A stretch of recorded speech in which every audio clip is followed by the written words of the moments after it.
Assalamualaikum warahmatullahi wabarakatuh. Perkenalkan, nama saya Rendi Rahmayunda, NIM 19086051, jurusan Pendidikan Olahraga, Matkul Administrasi dan Supervisi Pendidikan.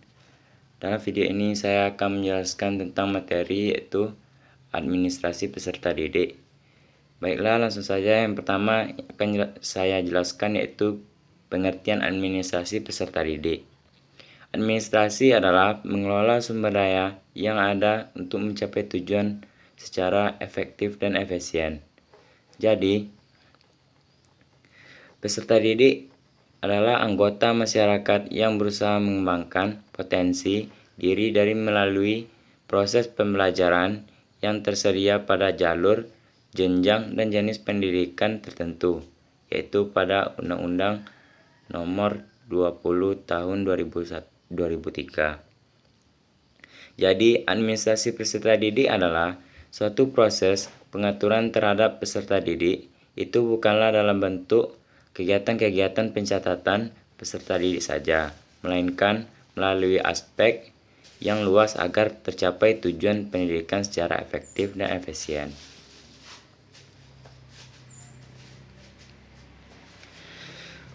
Proses administrasi peserta didik yaitu terbagi 8. Yang pertama, perencanaan dan penerimaan peserta didik baru.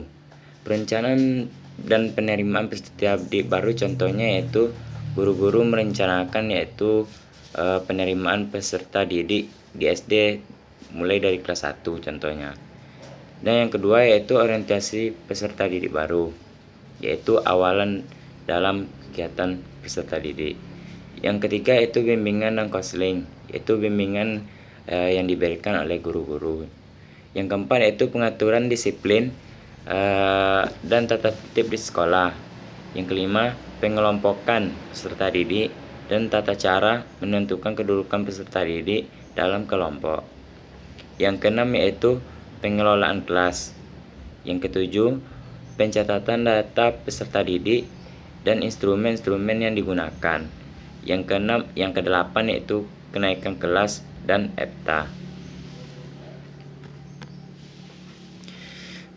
Instrumen administrasi peserta didik yaitu ada 2 pembagian. Yang pertama yaitu manual. Di dalam manual itu terdapat buku induk siswa, buku kleper, daftar presentasi, daftar mutasi peserta didik, buku catatan pribadi peserta didik, daftar nilai, buku lengkar, dan buku report. Sedangkan yang di elektronik yaitu buku induk siswa, buku kleper, daftar mutasi peserta didik, buku catatan pribadi peserta didik, dan daftar nilai.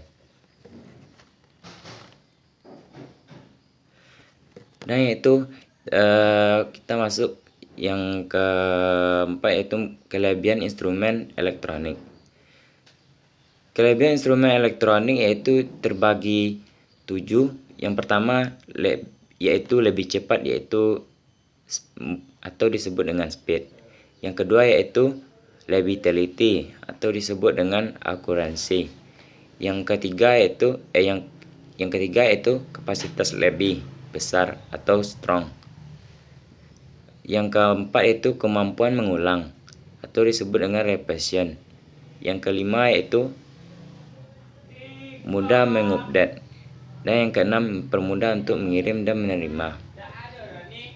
Dan yang terakhir itu peran guru dalam administrasi peserta didik. Peran guru dalam administrasi peserta didik yaitu guru-guru ikut terlibat dalam administrasi peserta didik, terutama pada kegiatan yaitu ada 3. Yang pertama, pengelompokan peserta didik dan tata cara menentukan kedudukan peserta didik dalam kelompok. Yang kedua yaitu pengelolaan kelas.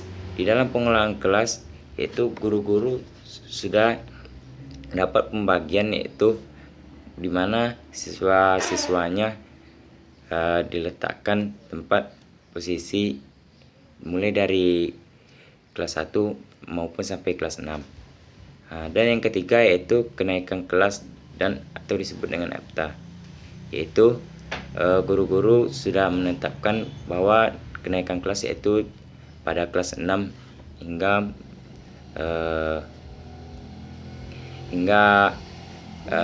dari kelas SD sampai SMP. Mungkin itu sekian video dari saya mengenai administrasi peserta didik. Lebih terkurang saya mohon maaf. Wassalamualaikum warahmatullahi wabarakatuh. Sekian, terima kasih.